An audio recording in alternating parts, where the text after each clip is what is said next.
Ahmedabad municipal નોકર મંડળ દ્વારા ગઈકાલે સૂત્રોચ્ચાર સાથે વિરોધ કરવામાં આવ્યો। સારંગપુર પાણીની ટાંકીથી એએમસી કચેરી સુધી રેલી યોજીને એએમસી કર્મચારીઓ દ્વારા વિરોધ નોંધવામાં આવ્યો હતો।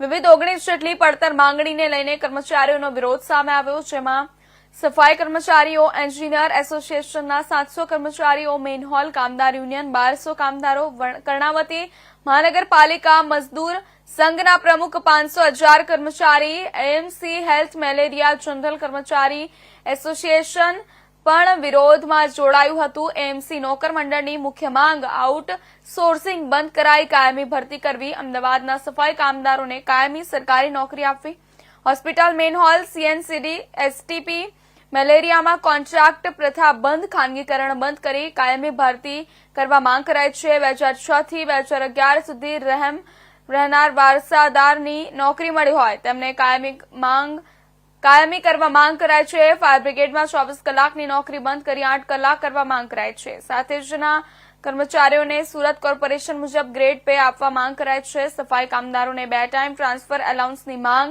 એમસી દ્વારા ઝોન વાઇઝ સફાઈ કામદારોને મકાનો બનાવી આપવા માંગ। ઉલ્લેખનીય છે કે 15 દિવસ પહેલા એમસી કમિશનરને એસોસિએશન દ્વારા આવેદનપત્ર આપી રજૂઆત કરાઈ હતી, તે બાદ પણ માંગણી ન સ્વીકારતા એમસી કર્મચારીઓ રસ્તે ઉતર્યા હતા।